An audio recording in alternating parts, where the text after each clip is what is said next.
તો આપણે જોયું હતું આગળ કે જે કાર્બન ડાયોક્સાઇડ જે રુધિર છે એ ફેફસા સુધી પહોંચાડવામાં આવે છે અને ત્યાંથી જે ઓક્સિજન યુક્ત રુધિર છે એને ફેફસામાંથી ફરીથી હૃદયમાં પહોંચાડવામાં આવે છે અને ત્યાંથી એ શરીરના અલગ અલગ ભાગો અલગ અલગ કોષોમાં આ જે રુધિર છે એ પહોંચે છે, બરાબર. તો હવે આપણે એ જ જોવાનું છે કે આ ફેફસામાં ઓક્સિજનનો રુધિરમાં પ્રવેશ જે છે કઈ રીતે થાય છે. આપણે આગળ જોયું કે હૃદયના જે જમણા તેમજ ડાબા ખંડોમાં આપણે વહેંચીએ છીએ. હૃદયને બે ભાગમાં આપણે વિભાજિત કરેલું છે, એક છે જમણું ખંડ અને એક છે ડાબું ખંડ, બરાબર. તો ઓક્સિજન યુક્ત અને ઓક્સિજન વિહીન જે રુધિર છે એ રુધિરને મિશ્રિત થતું અટકાવવા માટે આ જે બે ખંડોમાં હૃદયનું વિભાજન કરેલું છે એ આપણા માટે લાભદાયક કહી શકાય. કારણ કે આપણે આગળ જોયું હતું કે જે ડાબું ખંડ છે, ડાબો ભાગ છે હૃદયનો, એ ઓક્સિજન યુક્ત રુધિરને લઈ જવા માટે અને જમણો ભાગ છે ઓક્સિજન વિહીન એટલે કે કાર્બન ડાયોક્સાઇડ યુક્ત રુધિરને એના વહન કરાવવા માટે આપણે ઉપયોગમાં લઈએ છીએ, બરાબર. તો આ જે બે ખંડોમાં જે હૃદયનું વિભાજન કરવામાં આવેલું છે એ બંને ખંડોનું જે વિભાજન છે એ આપણા માટે ઓક્સિજન યુક્ત અને ઓક્સિજન વિહીન જે રુધિર છે એ રુધિરને મિશ્રિત થતું અટકાવવા માટે લાભદાયક છે, બરાબર. હવે આ જે વહેંચણી છે એ શરીરને વધુ કહી શકાય કે કાર્યદક્ષ ઓક્સિજનનો પુરવઠો જે છે પૂરો પાડે છે. કારણ કે આ વહેંચણીને લીધે ઓક્સિજન યુક્ત અને ઓક્સિજન વિહીન બંને રુધિર એકબીજાથી અલગ રહેશે. તો શરીરમાં જે પૂરતા પ્રમાણમાં ઓક્સિજનની જરૂરિયાત છે એ આ વહેંચણી વડે, આ જે હૃદયના બે ખંડો બનાવેલા છે એના વડે આપણે ઓક્સિજનનો વધુ કાર્યદક્ષ જથ્થો જે પુરવઠો છે એ સરળતાથી પહોંચાડી શકીએ છીએ, બરાબર. હવે આપણે જો માનવી સિવાય પશુ પક્ષીની વાત કરીએ એટલે કે પક્ષી અને સસ્તન પ્રાણીઓ જે કે કહી શકાય કે જે પ્રાણીઓ જે છે કે જેઓને વધુ ઉર્જાની જરૂરિયાત હોય, બરાબર. આપણે સામાન્ય રીતે આપણા કરતાં વધુ ઉર્જાની જે પ્રાણીઓને અથવા તો સસ્તન પશુ પક્ષીઓને વધુ ઉર્જાની જરૂરિયાત હોય તેઓ માટે આ જે પદ્ધતિ છે ખૂબ જ લાભદાયક છે. કારણ કે જેટલા વધુ પ્રમાણમાં ઓક્સિજન છે શરીરને મળશે એટલું જ એ ઓક્સિજન છે આપણા શરીરમાં જે પાચક તત્વો જે ગ્લુકોઝ રહેલું છે એની સાથે પ્રક્રિયા કરીને કાર્બન ડાયોક્સાઇડ અને ઉર્જા જે છે મુક્ત કરે છે, બરાબર. તો જેટલો ઓક્સિજનનો સારો પુરવઠો, વધારે કાર્યદક્ષ રીતે ઓક્સિજન જેટલું શરીરના અલગ અલગ કોષોમાં પહોંચશે એટલો જ શરીરને વધારે પ્રમાણમાં ઉર્જા મળશે.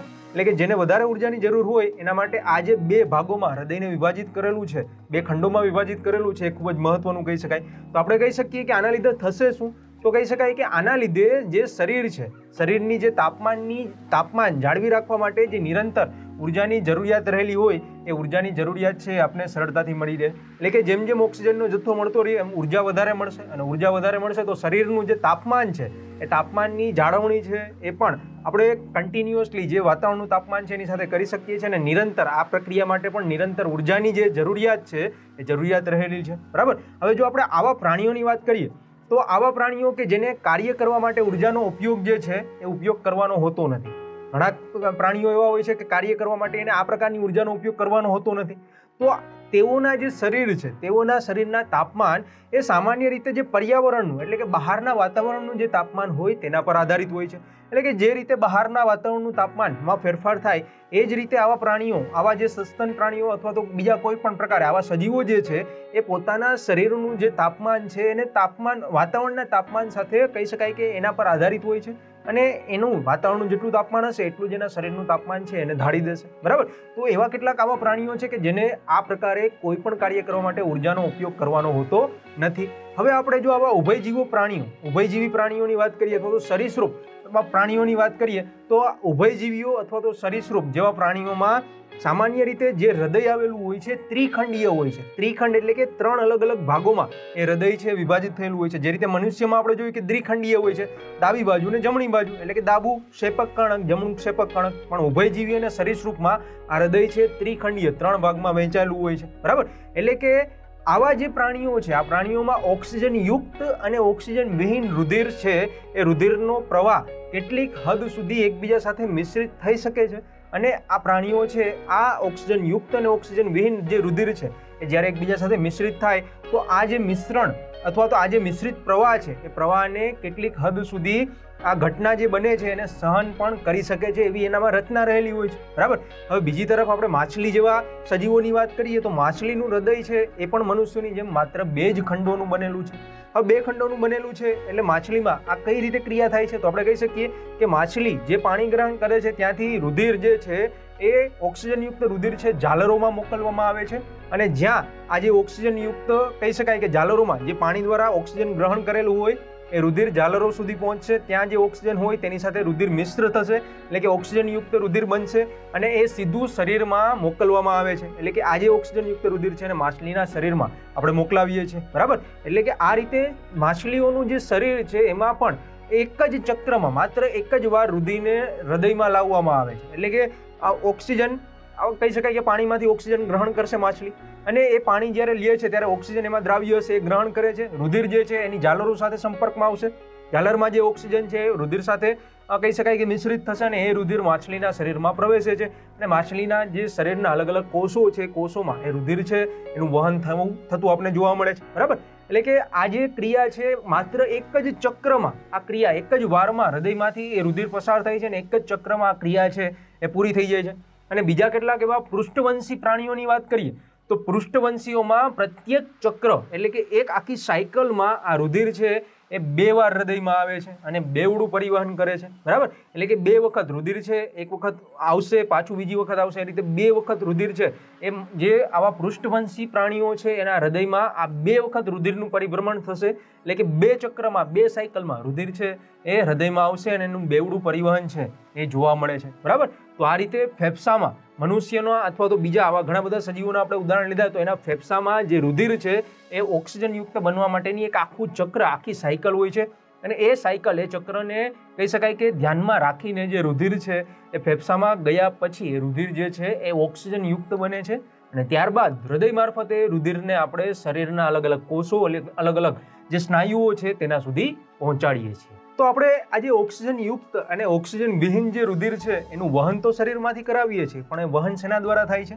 તો આપણે જોયું કે હૃદય છે એ પંપનું કાર્ય કરે છે અને ફેફસા છે એ ઓક્સિજન એ રુધિરમાં મિશ્ર કરવાનું કાર્ય કરે છે, બરાબર.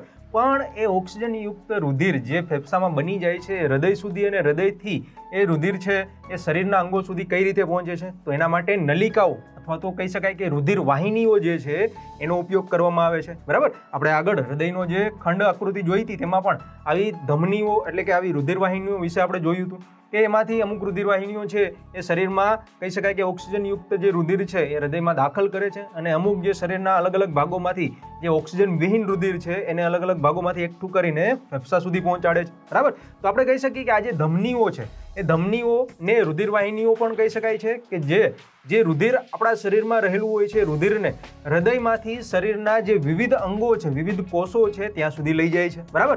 હવે સામાન્ય રીતે આ ધમનીઓમાંથી જે રુધિર છે એનું વહન થાય છે, એનું પ્રસરણ થાય છે. તો આપણે કહી શકીએ કે ધમની જે હોય છે, જે રુધિર વાહિનીઓ હોય છે એની જે દિવાલ છે એ દિવાલ સામાન્ય રીતે જાડી અને સ્થિતિસ્થાપક હોય છે.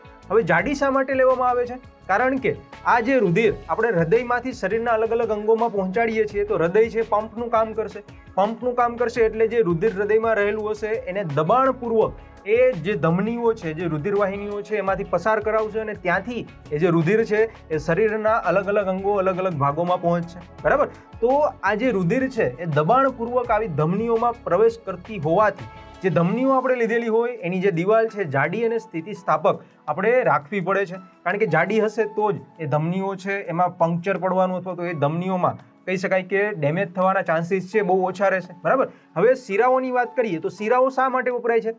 તો શિરાઓ જે છે એ વિવિધ અંગોમાંથી રુધિર જે છે એને એકત્રિત કરીને ફરી પાછું હૃદયમાં લાવે છે. એટલે કે કેવું રુધિર? તો વિવિધ અંગોમાં જે ઓક્સિજન વિહીન એટલે કે કાર્બન ડાયોક્સાઇડ યુક્ત જે રુધિર છે એ રુધિરને શરીરના વિવિધ કોષો, વિવિધ અંગોમાંથી એકત્રિત કરશે અને ત્યાંથી એ રુધિરને ફરીથી હૃદય સુધી પહોંચાડશે, બરાબર. અને હૃદયમાંથી ફરીથી પમ્પિંગ થઈને રુધિર ફેફસા સુધી પહોંચશે કે જ્યાં ફરીથી એમાં ઓક્સિજન છે એ એડ થશે અને પાછી જે પ્રક્રિયા છે ચાલુ રહેશે. તો આ જે શિરાઓ છે, શિરાઓમાં સામાન્ય રીતે જાડી દિવાલની જરૂરિયાત નથી હોતી. એનું કારણ એવું છે કે રુધિર જે છે એ પર્યાપ્ત દબાણ હોય છે, રુધિરમાં પર્યાપ્ત દબાણ હોવાથી શરીરના અંગોમાંથી એ શિરા મારફતે હૃદય સુધી પહોંચે છે અને હૃદય સુધી પહોંચતું હોય તો એમાં રુધિરને એક જ દિશામાં વહન કરાવવાનું હોય છે અને એક જ દિશામાં વહન કરાવવા માટે વાલ્વ જે હોય છે, વાલ્વની રચના પણ એમાં આવેલી હોય છે, બરાબર. એટલે કે સામાન્ય રીતે જોવા જઈએ તો એમાં જે દબાણનું પ્રમાણ છે ખૂબ જ ઓછું હોય છે. એટલા માટે જે શિરાઓ છે એ શિરાઓની જાડાઈ એટલી બધી હોતી નથી, જ્યારે ધમનીઓ આપણે જાડી અને સ્થિતિસ્થાપક આપણા શરીરમાં રહેલી હોય છે, બરાબર. હવે આપણે વાત કરીએ આગળ તો કહી શકાય કે શરીરનો કોઈ પણ અંગ અથવા પેશી સુધી આ જે ધમનીઓ રુધિરને પહોંચાડે છે એટલે કે ધમની જે છે એક સામાન્ય નલિકાની નલિકાની જેમ એ કોઈ શરીરના અંગ સુધી અથવા તો શરીરની પેશી સુધી પહોંચીને જે ધમની હોય છે એ વધુને વધુ નાની નાની વાહિનીઓમાં વિભાજિત થાય છે. એટલે શું થશે કે સામાન્ય રીતે આપણે નોર્મલ ઉદાહરણ લઈએ તો એક નોઝલ છે, એક નલિકા છે, બરાબર. આ નલિકામાં આપણે એવું વિચારીએ છીએ કે જે નલિકા આપણે લીધેલી છે એમાંથી રુધિર આવે છે. હવે રુધિર એક ચોક્કસ અંગ સુધી પહોંચી જશે, પછી એની અલગ અલગ પેશીઓ અલગ અલગ કોષોમાં પહોંચાડવામાં છે. ત્યાંથી એ જે નલિકા છે એના અલગ અલગ ફાંટાઓ પાડવા પડશે. એટલે કે આ જે મેઇન જે ધમની છે એ જ્યારે શરીરના અંગો અથવા તો શરીરની પેશી સુધી પહોંચશે ત્યારે ધમની છે નાની નાની અલગ અલગ વાહિનીઓમાં એ વિભાજિત થાય છે અને જેનાથી આપણા શરીરના અંગોમાં રહેલા દરેકે દરેક કોષમાં અને દરેકે દરેક પેશીમાં એ રુધિર છે એ પહોંચી શકે અને આ દરેકે દરેક કોષોની સાથે જે ઓક્સિજનયુક્ત રુધિર છે એનો સંપર્ક થઈ શકે, બરાબર. હવે આપણે કહી શકીએ કે સૌથી નાની વાહિનીઓ એટલે કે જે ધમનીમાંથી વાહિનીઓ છૂટી પડે છે એમાં સૌથી નાની વાહિનીઓ અથવા તો એને કેશિકાઓ કહેવાય. તો આ જે કેશિકાઓની દિવાલ છે એ સામાન્ય રીતે બહુ એકકોષીય જાડાઈ ધરાવે છે અને રુધિર તેમજ એની આસપાસના જે કોષો છે કોષોની વચ્ચે પદાર્થોનું વિનિમય છે એ આ પાતળી દિવાલ દ્વારા જ થાય છે, બરાબર. એટલે કે પદાર્થોનું વિનિમય એટલે પોષક દ્રવ્યો છે, ઓક્સિજન, રુધિરમાંથી ઓક્સિજન છે, એ બધા જે કહી શકાય કે પદાર્થોનું વિનિમય છે એ જે આ પાતળી પટ્ટી જે નાની વાહિનીઓમાં અને કેશિકાઓમાં રહેલી હોય જે એક કોષીય જાડાઈ ધરાવે છે તેમાંથી આ બધા જ પદાર્થોનું વિનિમય છે સરળતાથી થઈ શકે છે.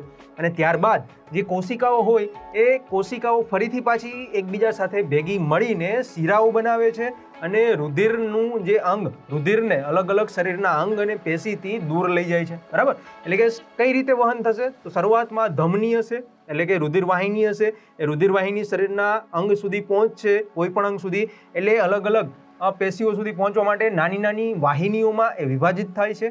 એ જે વાહિનીઓ છે એ શરીરનો જે અંગ રહેલો હોય એના દરેકે દરેક કોષ સુધી ઓક્સિજનયુક્ત રુધિરને કોષોના સંપર્કમાં લાવે છે અને ફરીથી એ વાહિનીઓ છે એ કોઈ એક ચોક્કસ જગ્યાએ ફરીથી એકત્રિત થઈને એ શિરા બનાવે છે અને આ શિરાનો ઉપયોગ કરીને જે અંગોમાં રુધિર આપણે પહોંચાડેલું હોય ત્યાંથી ફરીથી જે ઓક્સિજન વિહીન અથવા તો કાર્બન ડાયોક્સાઇડ યુક્ત રુધિર છે એને આ શિરાઓ છે ફરીથી એકત્રિત કરીને હૃદય મારફતે ફરીથી ફેફસા સુધી પહોંચાડે છે, બરાબર. તો અહીંયા આ જે નલિકાઓ છે, આ જે રુધિર વાહિનીઓ છે એનો એક અગત્યનો કહી શકાય કે રોલ જે છે એ આપણા સજીવોમાં રુધિરના વહન માટે રહેલો છે. હૃદય અને ફેફસાનો ઉપયોગ તો કરીએ જ છીએ, પણ જો રુધિર વાહિનીઓ ના હોય તો આ હૃદય અને ફેફસાના ઉપયોગ કર્યા બાદ પણ જે ઓક્સિજનયુક્ત રુધિર છે એને આપણે શરીરના જે અલગ અલગ અંગો, અલગ અલગ પેશીઓ, એના જે કોષો છે તેના સુધી સરળતાથી પહોંચાડી શકતા નથી.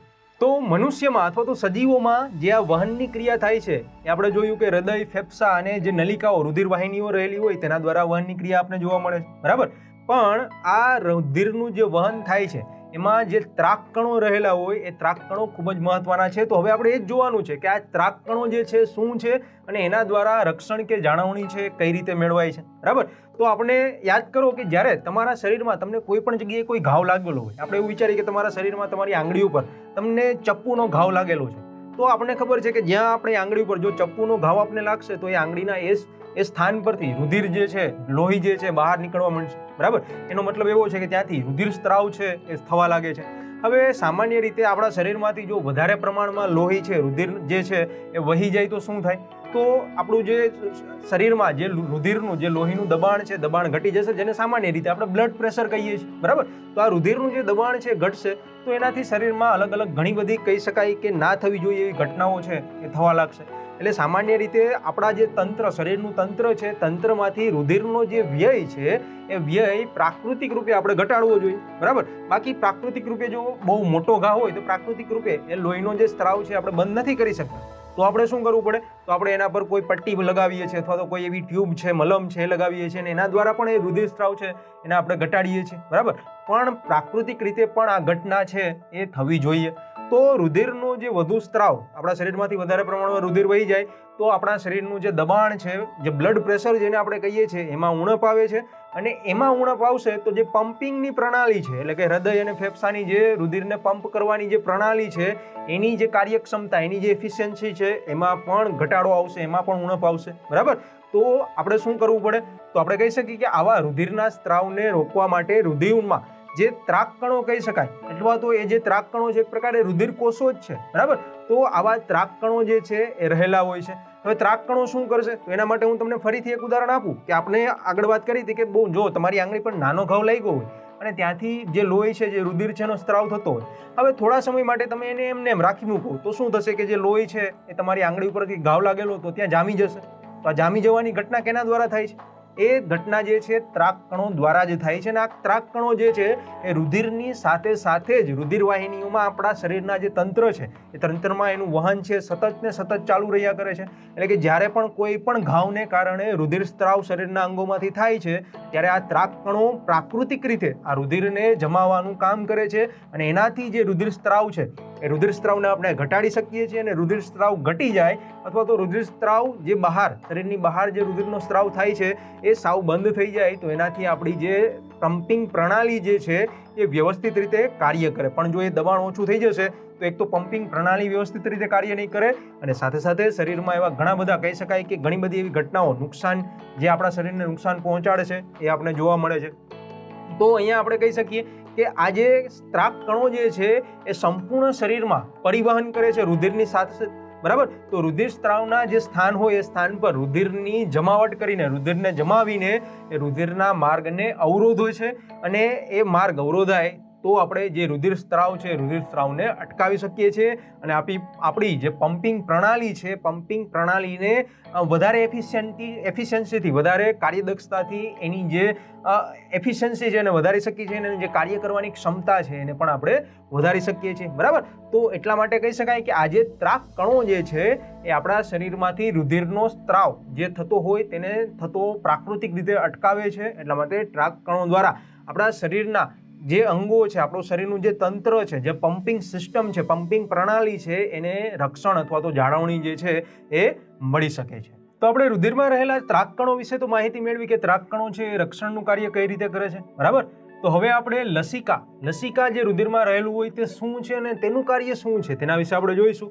તો આપણે કહી શકીએ કે જે વહનની ક્રિયા થાય છે આ વહનની ક્રિયામાં મદદરૂપ થતું બીજું એક પ્રવાહી તત્વ જે છે જેને પણ લસિકા તરીકે ઓળખવામાં આવે છે. જે રીતે રુધિરમાં આપણે કીધું કે રુધિરમાં પ્લાઝમા રહેલો હોય એટલે કે રુધિર રસ હોય છે, બરાબર. ત્રાક કણો પણ એમાં વહન પામતા હોય છે અને સાથે સાથે આ લસિકા જે એક પ્રવાહી છે તેનું પણ વહન રુધિરની સાથે વહનમાં એ મદદરૂપ થાય છે.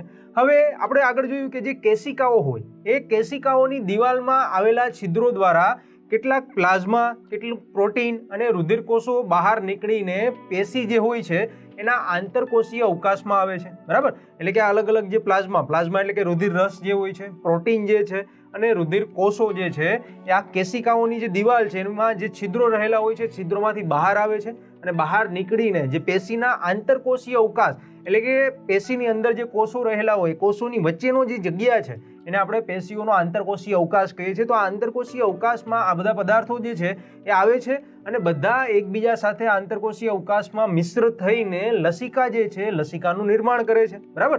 એટલે કે જે કહી શકાય કે તે રુધિરમાં રુધિર રસ જેવું જ હોય છે. જે રીતે પ્લાઝમા રુધિર રસ જે રુધિરમાં જે રીતે કાર્ય કરે છે તેવું જ આ લસિકા જે છે એ આપણને જોવા મળે છે.